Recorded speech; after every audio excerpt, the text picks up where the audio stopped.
Welcome to the session 7, and this is the last session of this module 5. So in the previous session we have studied the responsibilities of the workers and the managers in the occupational health and safety, and we'll continue.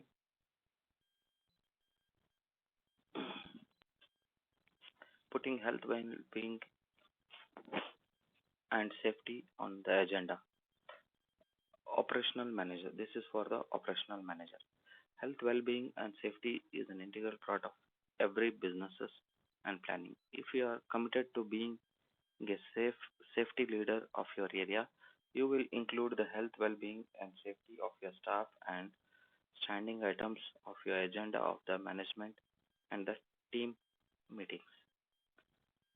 If regular meetings, management meetings are not held, then regular work group meetings to deal specifically with health, well-being and safety issues may be required.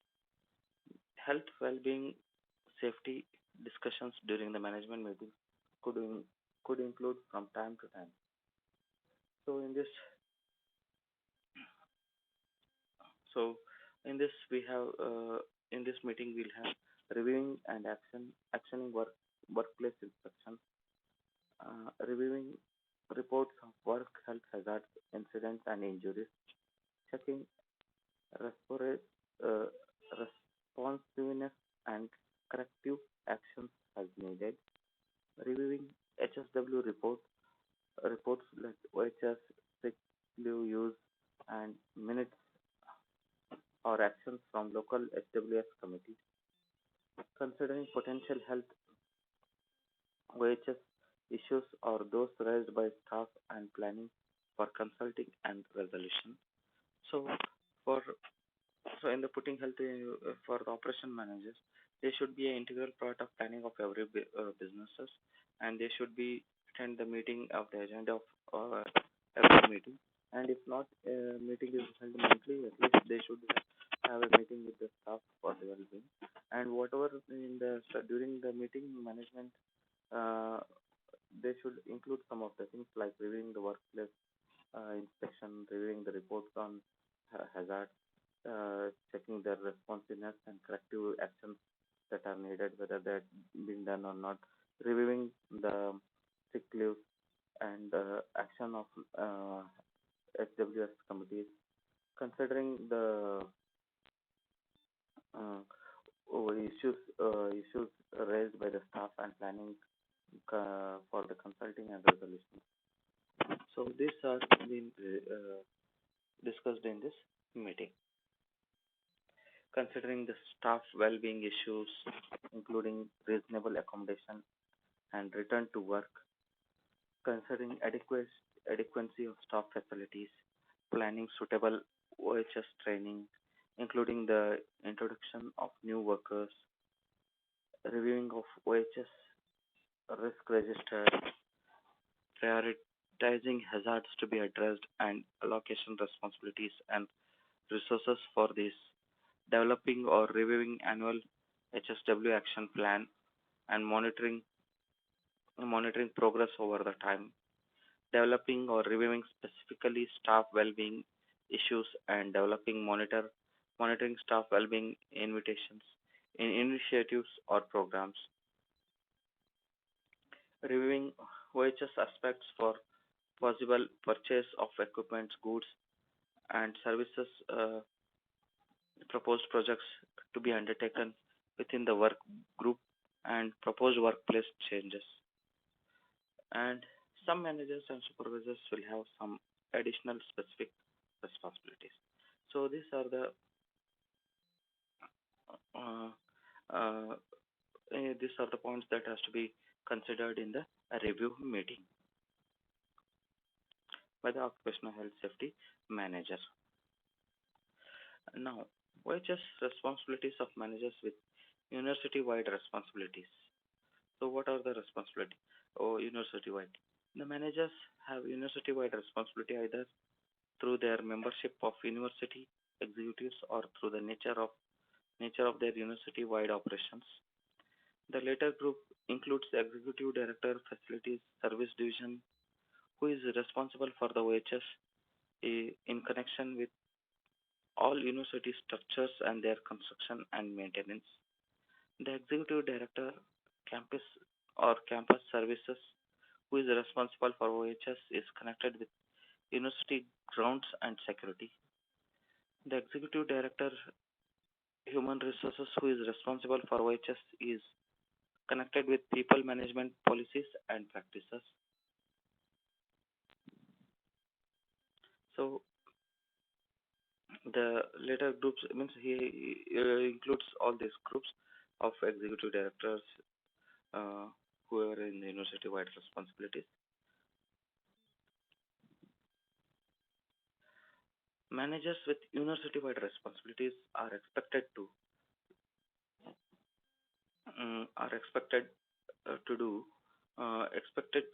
read the university health, well-being, and safety policies and health and well-being and safety strategy. Ensure that accountability for HWS is clearly understood and demonstrated by their managers, where appropriate, reinforced with specific measurable performance indicators. Understanding the nature of university operations and associated hazards and risks. This includes the activities of partners and tenants, demonstrative activities, and visible safety leadership. This means ensuring measure OHS risk affecting the university and adequately systematically controlled, responding promptly when SWS issues are brought into your attention,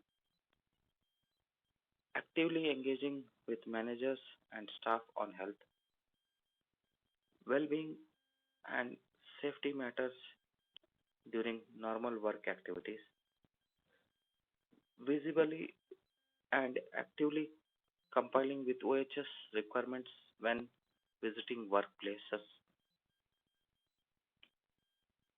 participating in safety activities including training and ensuring OHS knowledge is to be is to do is to updated is up to date, dealing strategically with staff health, well-being, and safety matters to address organization issues that causes or drive physically or physiological injury.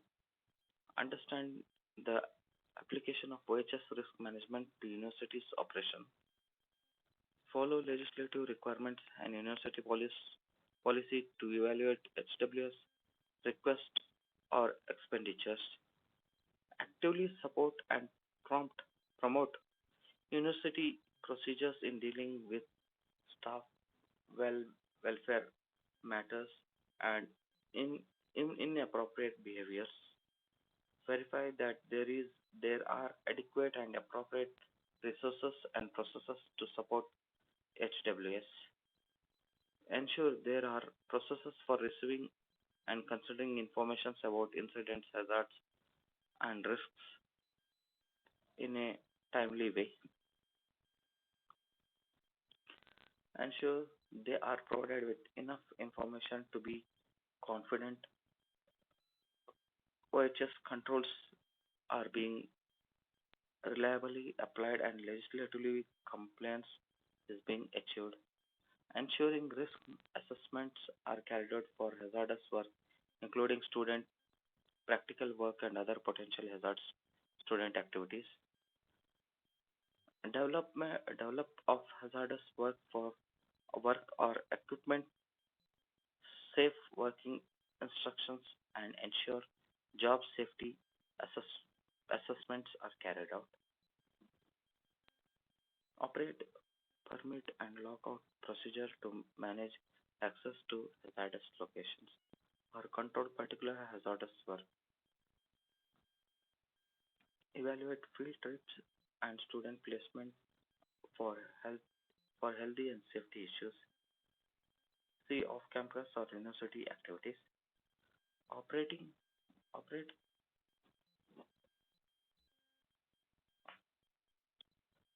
a signing in and out and or authorization system for contractor see contractors and visitors safety, obtain prior agreement from contractor to observe the university's health and safety requirements.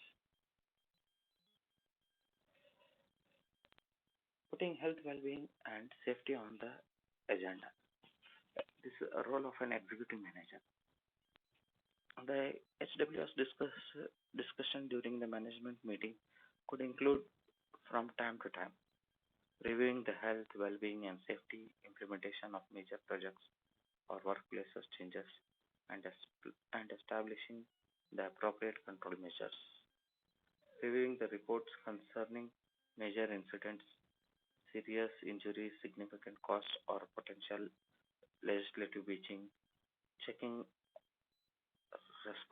responsiveness and corrective action has needed. Reviewing HWS performance reports, monitoring and supporting the implementation of the university's HWS strategy, considering issues raised by the University Health, Wellbeing and Safety Committee, reviewing and endorsing major HWS policy or, or procedural changes, reviewing the medium to high uh, HWS risk on university risk register and their control measures. Due diligence. Due diligence means taking responsible steps taking responsible steps to acquire and keep update knowledge of work health and safety matters, gain an understanding of nature of the operations of the businesses or undertaking, and generally of hazardous and risk associated with those operations. Ensure that persons conduct the business or undertaking has available and uses appropriate resources and processes to eliminate or minimize risk to health and safety from work carried out. Ensure that persons conduct the businesses or undertaking has appropriate procedure for receiving and considering information regarding incidents, hazards, and risks and responding in timely way. And steps to ensure that a person conducting the businesses or undertaking has implemented and implements processes for complying with any duty or obligation under the Act. Verify the provision and use of resources and processes.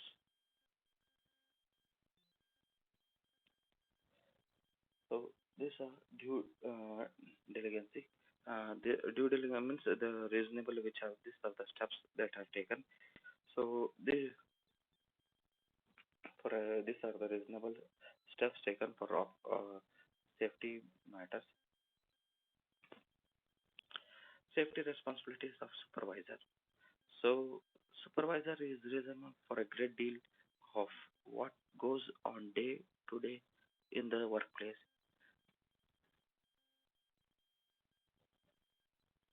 It is not a position that solely assign tasks. Supervisors must ensure a safe and healthful workplace for employees.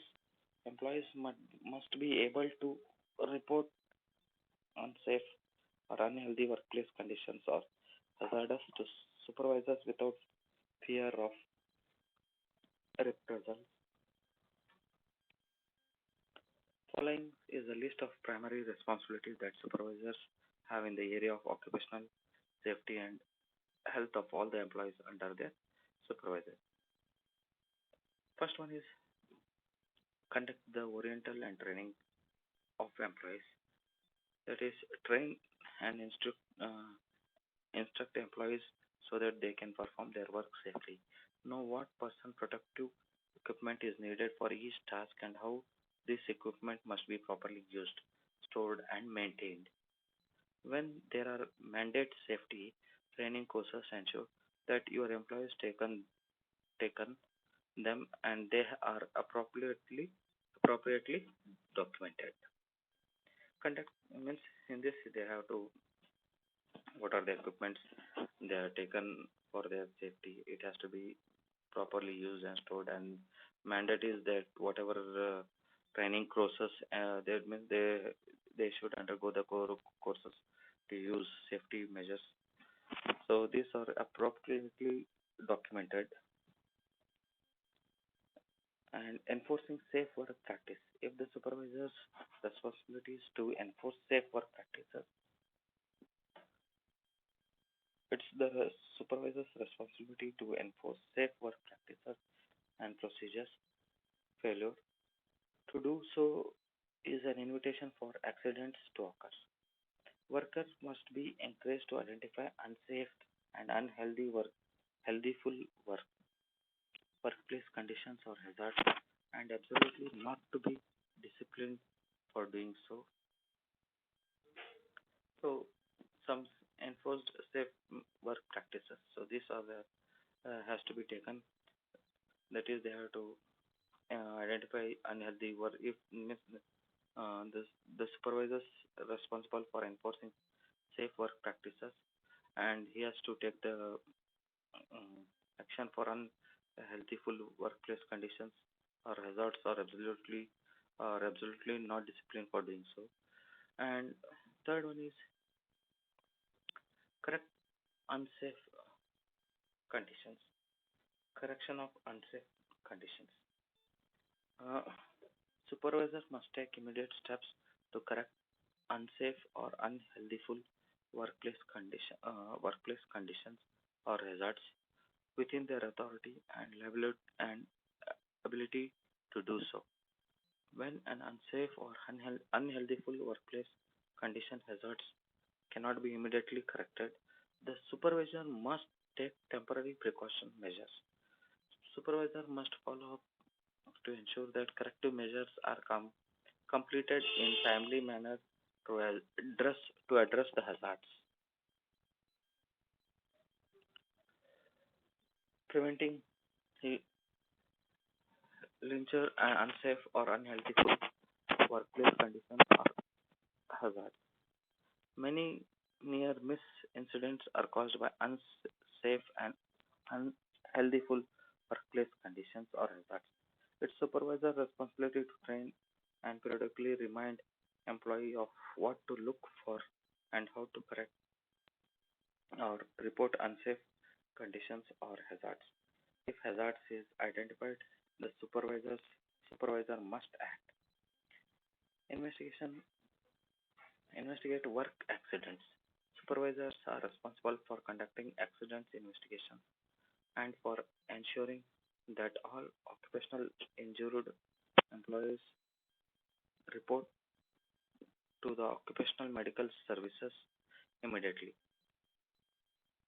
Note that NIH policies requires all injuries, including those sustained by the contractor, to report to be reported to OMS, that is Occupational Medical Services, and OMS works with the presence of the occupational health and safety to identify hazardous condition leading to injuries.